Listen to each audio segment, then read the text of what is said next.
मही चील की 3 बेटियां थी, टूनी गौरैया, डोरा चिड़िया और छोटू तोता। चूँकि टूनी गौरैया बड़ी थी, मही ने उसका विवाह कर उसे ससुराल भेज दिया था। पति के साथ के बिना ही मही चील ने अकेले ही अपनी तीनों बेटियों की परवरिश की थी। डोरा चिड़िया छोटा मोटा व्यापार किया करती थी, छोटू तोता पढ़ाई कर रही थी। यूं ही दिन बीत रहे थे, पर टूनी गौरैया के पति के अचानक मृत्यु से वो वापस अपने मायके आ चुकी थी। तीनों मेहनत कर अपना घर चला रही थी, छोटू की पढ़ाई जारी थी। यूं ही दिन बीत रहे थे। एक दिन डोरा गौरैया काम से वापस देर तक नहीं लौटी थी। घर में सभी उसको लेकर चिंता में थे। बहुत समय बीतने के बाद डोरा घर वापस लौटी। तुम्हें आने में आज इतनी देर क्यों हो गई? पता है हम सब कितनी चिंता में थे। तुम कहाँ चली गई थी? मैंने अपनी नौकरी खो दी। मैं दूसरी नौकरी की तलाश में निकली थी, इसी में बहुत देर हो गई। रास्ते में कुछ लफंगे मेरे पीछे पड़ गए थे। उन सबको सबक सिखाने के लिए पुलिस स्टेशन गई थी। पर तुम्हारी नौकरी कैसे चली गई? माँ, सुबह 9 बजे जाती हूँ तो रात के 10 बजे तक वो मुझसे काम कराता है, जिसके वो मुझे सिर्फ 3000 देता था। मैंने उससे अपनी वेतन बढ़ाने की बात की, बस इसको लेकर हम में बहस हो गई और उसने मुझे नौकरी से निकाल दिया। एक तुम्हारी नौकरी ही थी जिससे घर में 2 पैसे आया करते थे, अब वो भी नहीं आएंगे। फूटी किस्मत हमारी। यूँ सभी दुखी होकर सोचने लगे। दिन बीत रहे थे, पर डोरा को कहीं काम नहीं मिल रहा था।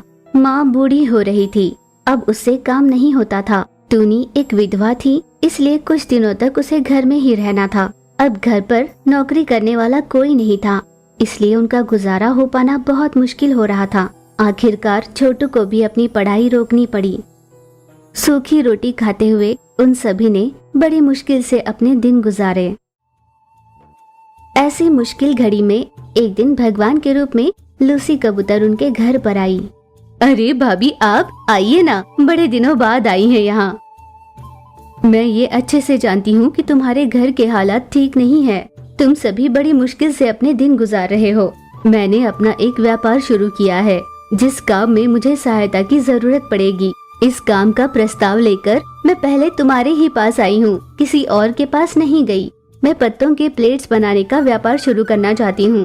पत्तों की थैली कैसे बनाते हैं मैंने सीख लिया है, मैं तुम्हें भी सिखा दूंगी। एक प्लेट के तुम्हें 3 रुपए मिलेंगे। तुम दिन में जितने बना सको उतने बना लो। कम से कम 200 से 300 प्लेट्स तो बना ही पाओगे। तुम्हारी तकलीफें भी दूर हो जाएंगी। जैसे ही लूसी कबूतर ने ये बात कही, वे तीनों बहुत खुश हो गए। आपने हमारी तकलीफ जानी और हमारी मदद करनी चाहिए। आपका ये उपकार हम कभी नहीं भूल पाएंगे। टूनी ने आभार जताया। लूसी भी इस बात से बहुत खुश हुई। अगले ही दिन से उन्होंने काम शुरू किया। अब छोटू तोता फिर से स्कूल जाने लगी। वे तीनों घर पर रहते हुए ही खूब मेहनत कर रहे थे। महीना खत्म होते ही उनके हाथों ढेरों पैसे होते। टूनी भावुक होकर अपनी माँ से बोली, माँ, मेरे पति के देहांत के बाद मैंने सोच लिया था कि मैं भी नहीं रहूंगी, क्योंकि मैं तुम सब पर बोझ बनना नहीं चाहती थी। मैंने मरने की कोशिश भी की थी माँ, पर मेरी हिम्मत नहीं हुई। लगता है भगवान ने मुझे इसलिए जिंदा रखा था क्योंकि अपनी जिंदगी में आने वाली खुशियों को मैं देख पाऊँ, मैं तुम्हारी मदद कर पाऊँ, मैं पैसे कमाते हुए खुद को देख पाऊँ, और शायद इसीलिए मैं जिंदा हूँ।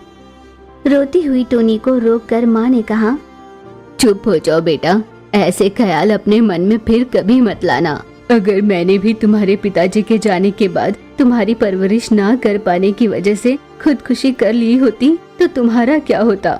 जब जीवन में दुख आए तो मुंह नहीं मोड़ लेते, धीरज रखकर उनका सामना करते हैं, तभी तो हमें जिंदगी का मोल समझ में आता है। जब तक जिंदगी है ऐसे कई तूफानों का तुम्हें सामना करना होगा। कब किसकी जिंदगी कैसे बदल जाए कोई नहीं जानता। पल भर में राजा रंक बन जाता है और रंक राजा बन जाता है। तभी लूसी कबूतर उनके पास आई। आप सब बहुत अच्छा काम कर रहे हो। आपके काम की वजह से मुझे भी ज्यादा फायदा हुआ है, इसलिए आज से एक थाली के 5 रुपए दूंगी मैं। अगले माह से तुम और भी ज्यादा कमा पाओगे। लूसी की बातें सुन उन सभी की खुशी का ठिकाना नहीं था। आपका बहुत बहुत धन्यवाद, आपका उपकार हम कभी नहीं भूलेंगे। डोरा, मेरी तारीफ करने की जरूरत नहीं। मैंने सुना तुम बिरयानी बहुत अच्छी बनाती हो, एक बार मुझे बनाकर खिलाओ तो सही। हाँ बड़ी माँ, जरूर बनाऊंगी। फिर एक दिन डोरा ने बिरयानी में लगने वाली सारी सामग्री इकट्ठी की और अच्छी बिरयानी बनाई। उसे लूसी को खिलाया। ये बिरयानी तो बहुत ही स्वादिष्ट है। तुम्हारे हाथ में इतना अच्छा स्वाद है, तुम अपनी इस कला को व्यर्थ क्यों जाने दे रही हो? तुम अपनी बिरयानी का एक ठेला लगाओगी तो तुम्हारा फायदा भी होगा और साथ में मेरा भी। व्यापार में जितनी भी लागत लगेगी वो मैं तुम्हें दे दूंगी। क्या कहती हो? बहुत बढ़िया। इस व्यापार में लागत लगाने के लिए हमारे पास भी पैसे हैं। आपने जैसा कहा हम वैसा ही करेंगे। फिर कुछ ही दिनों में उन्होंने बिरयानी का होटल शुरू किया। लूसी कबूतर से अपने होटल के लिए पत्तों के प्लेट सप्लाई करवाते। इस तरह एक दूसरे की व्यापार में सहायता करते हुए वे सभी साथ में बहुत खुश रहने लगे। टोनी और उसकी बहन छोटू दोनों विकलांग थी। टोनी के दोनों पैर नहीं थे और छोटू का एक पैर नहीं था। वे दोनों बड़ी मेहनत कर पढ़ाई कर रहे थे। उन दोनों को जो भी काम मिलता उसे करते हुए अपना किसी तरह गुजारा कर रहे थे और अपना घर चला रहे थे। माँ चीचू कौवा एक इंजीनियर थी और पिता चील एक डॉक्टर थे। इतनी ऊंची पढ़ाई कर बड़ी नौकरी पाकर भी अपने दोनों बेटियों के विकलांग होने पर उन दोनों ने उन्हें दुकारा था। टोनी और छोटू इसी वजह से अपने माता पिता के बारे में किसी से कोई बात नहीं करते थे। छोटू लंगड़ते हुए टोनी के व्हीलचेयर को ढकेलती और इस तरह वे दोनों कॉलेज जाया करते थे। कड़ी मेहनत कर वे दोनों इंजीनियरिंग पूरी कर लेते हैं।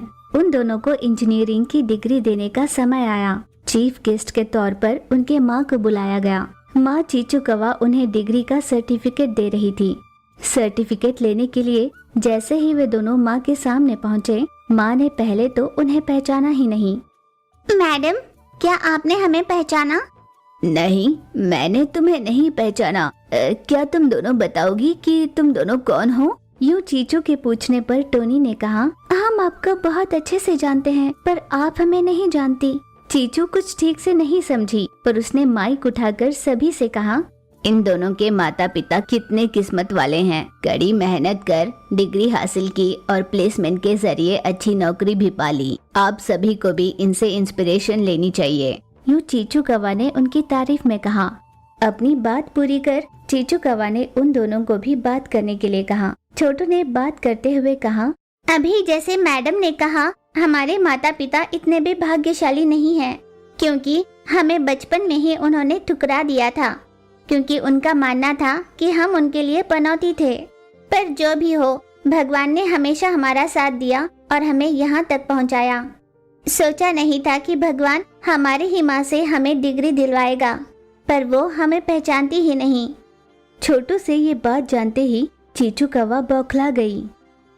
ये दोनों मेरी बेटियां हैं। चीचू कौवा भड़क कर वहाँ से चुपचाप चली गई।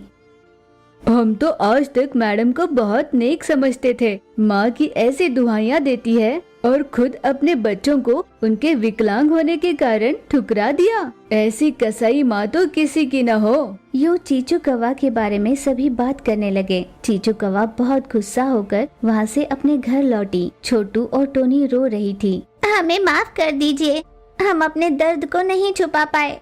अपाहिज होकर जन्म लेने में हमारी तो कोई गलती नहीं थी ना। इसमें भला हमारी क्या गलती हो सकती थी कि उन्होंने हमें यूं मरने के लिए छोड़ दिया था। भला अपने ही संतान के साथ दुनिया का कोई भी माँ बाप क्या ऐसी निर्दयता कर सकता है? ये कहते हुए वो दोनों रोने लगी थी। उनकी सच्चाई जानकर वहाँ खड़े सभी बहुत दुखी हो रहे थे। हम यहाँ सभी से कहना चाहते हैं कि बच्चा चाहे जैसा भी हो, किसी भी माँ बाप के लिए बोझ नहीं बन सकता। अगर आप बोझ मानना ही चाहते हैं तो उन्हें मार डालिए, पर उन्हें इस तरह अनाथ की जिंदगी तो ना दीजिए। ये कहते हुए उनके आंसू नहीं थम रहे थे। वहाँ खड़े सभी की आंखें भी नम हो गई थी। उन दोनों ने अपनी डिग्री की सर्टिफिकेट्स ली और अपने घर पहुँचे। जैसे ही वे दोनों घर पहुँचे, घर पर उनके माता पिता पहले से ही थे। आखिर कर देना तुम दोनों ने हमारी बेइज्जती। अब बड़ी ठंडक कलेजे में। मैं तो ये सोचकर खुश थी कि शायद अब आपको अपनी गलती का एहसास हुआ होगा, पर मैं गलत थी। आप कभी नहीं बदल सकते। आखिर तुम दोनों यहाँ आए क्यों हो? वो इसलिए क्योंकि अब से तुम दोनों इस गांव में नहीं रह सकती। अब यहाँ सभी को पता चल चुका है कि तुम हमारी बेटियां हो। टोनी को बहुत गुस्सा आया। क्यों? भला आपकी बेइज्जती क्यों हुई? इसमें हमारी क्या गलती है? सच तो ये है कि आपको अपना माता पिता बताने में हमारी बेइज्जती होगी। आपको शर्म आनी चाहिए, हमें नहीं। अपनी विकलांग बेटियों की देखभाल करना तो दूर, उन्हें मरने के लिए सड़क पर छोड़ दिया।